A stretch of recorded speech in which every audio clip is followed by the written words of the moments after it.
and to my fellow citizens and residents. It is a pleasure to be able to host tonight's edition of Leadership Matters. Leadership Matters, of course, is well known as a popular interactive program in the best traditions of good governance and accountability. It allows everyone the opportunity to engage the leadership of the country and to be better informed on matters of public interest.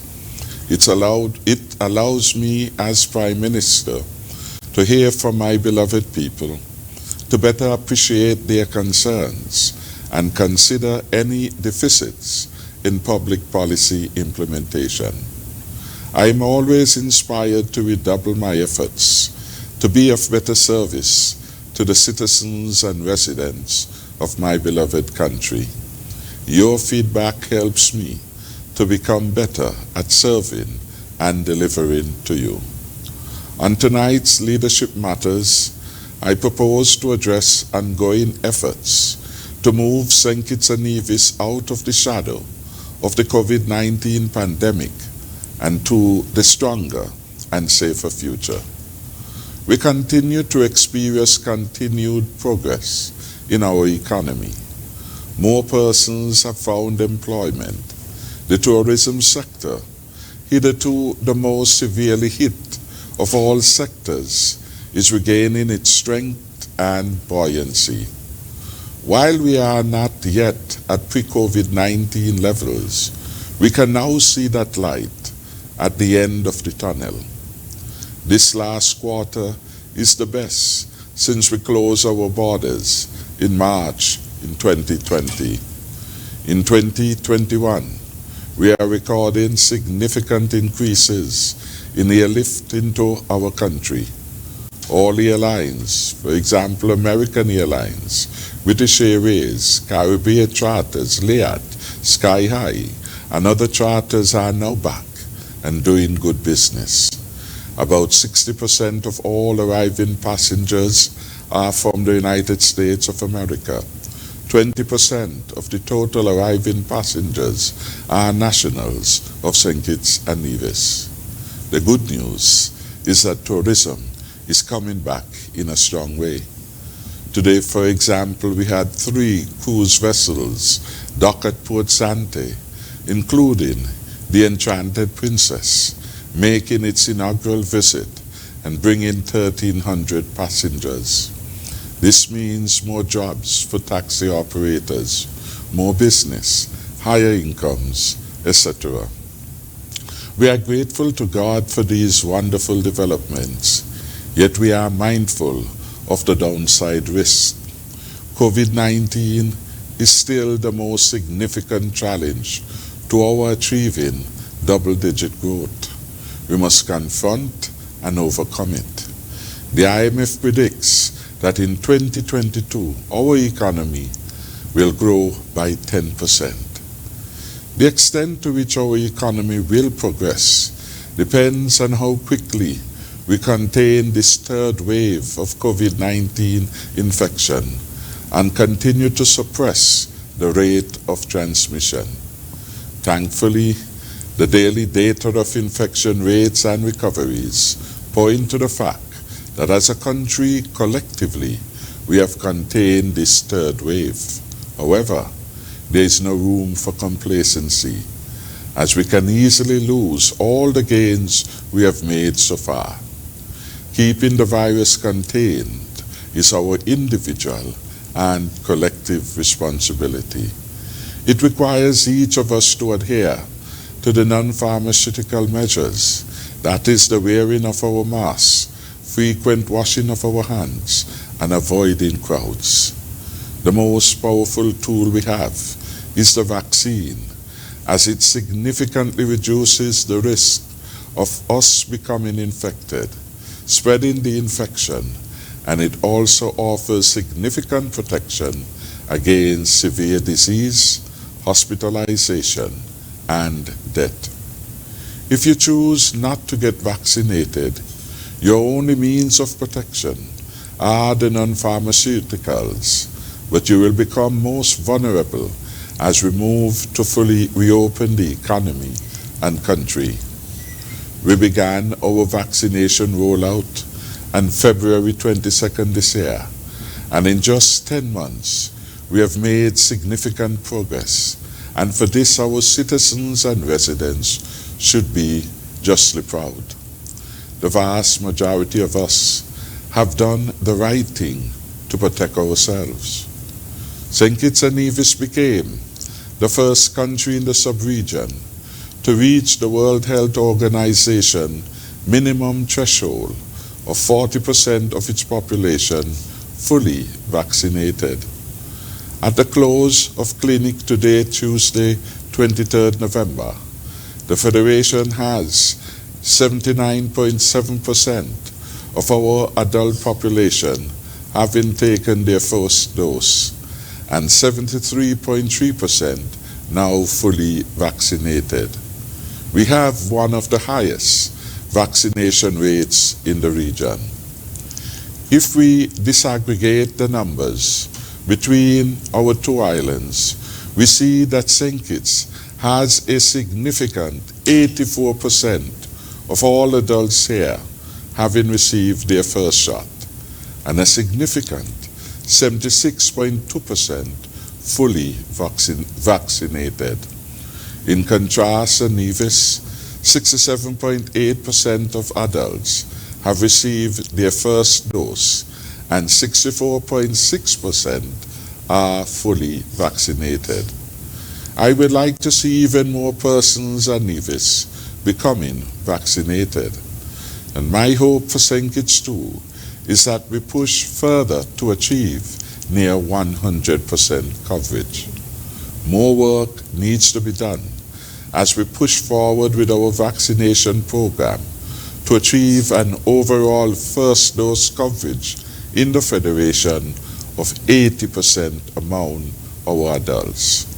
While the Federation as a whole has made great progress without mandating vaccination, as several countries have, including the United States of America and the United Kingdom, we cannot rest on our laurels.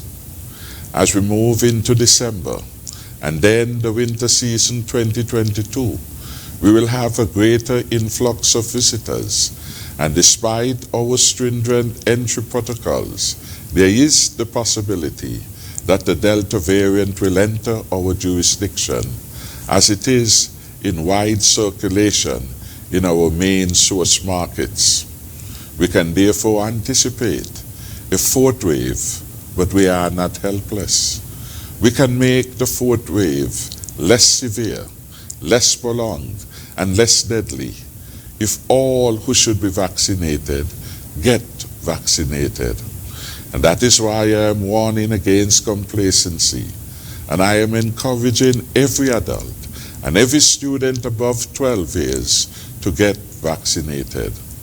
I appeal to our frontline workers, for example, our police officers, our crossing guards, our nurses, fire officers, security personnel, health emergency technicians, teachers and teaching assistants to get vaccinated.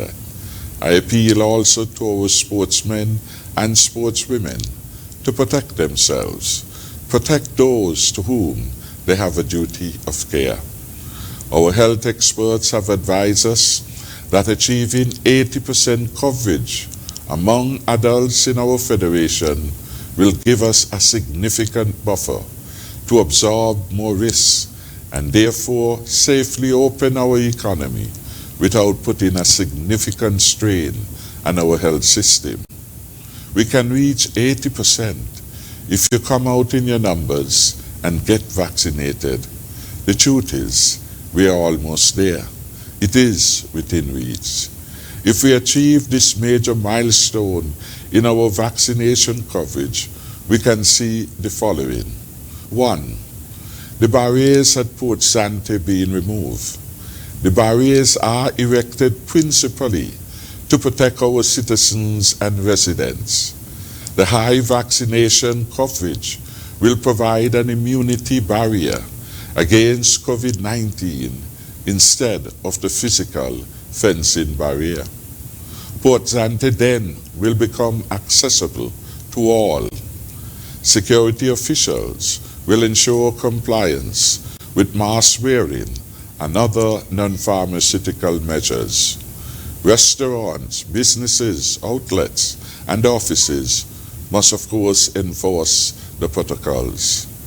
The removal of the barriers at Port Zante will allow greater business activity and wider access to goods and services to all at Port Zante.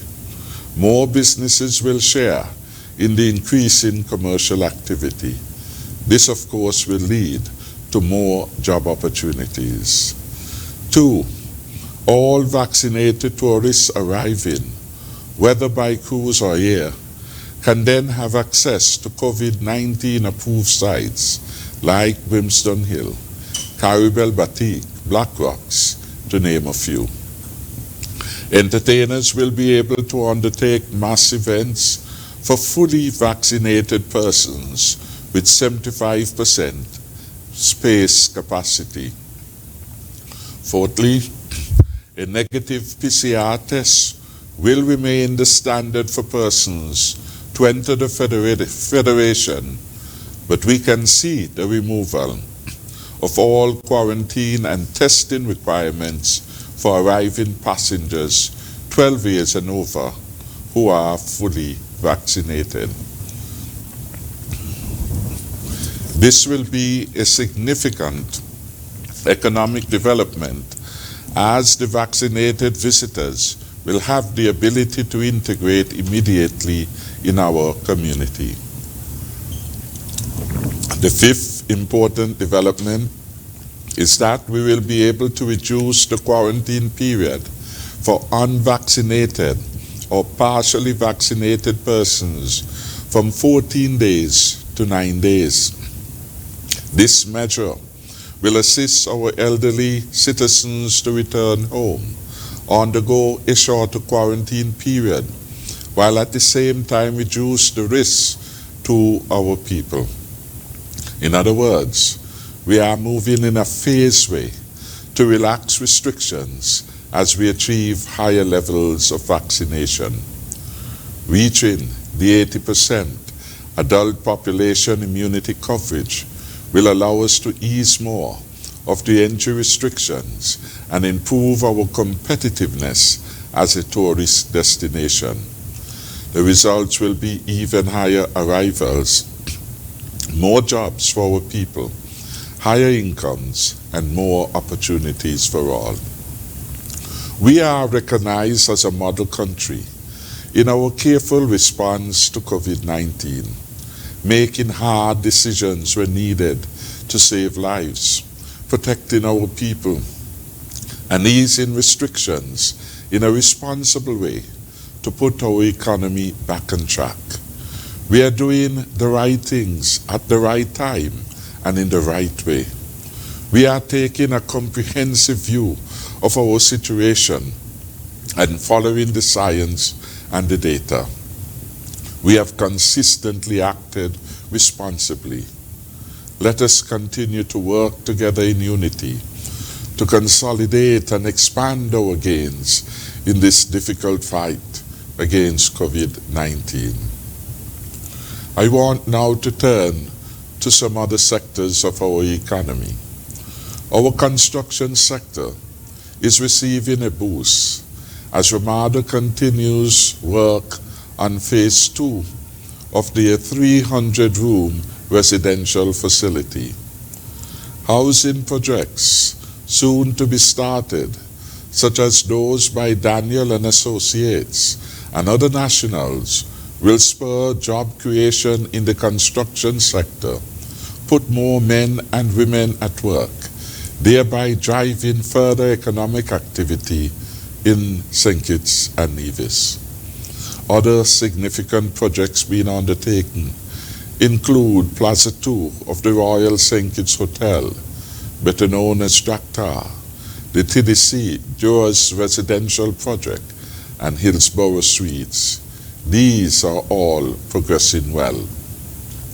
Tonight I am joined by the Chief Medical Officer, Dr. Hazel Laws, Ms. Raquel Brown, CEO of the Tourism Authority, and Superintendent of Police, Mr. Cromwell Henry. I welcome them all, and I trust that you would find this edition of Leadership Matters most informative. Finally, I wish to say thank you. Thank you to my beloved people of St. Christopher 7 for the 28 long years they have invested in me as their parliamentary representative.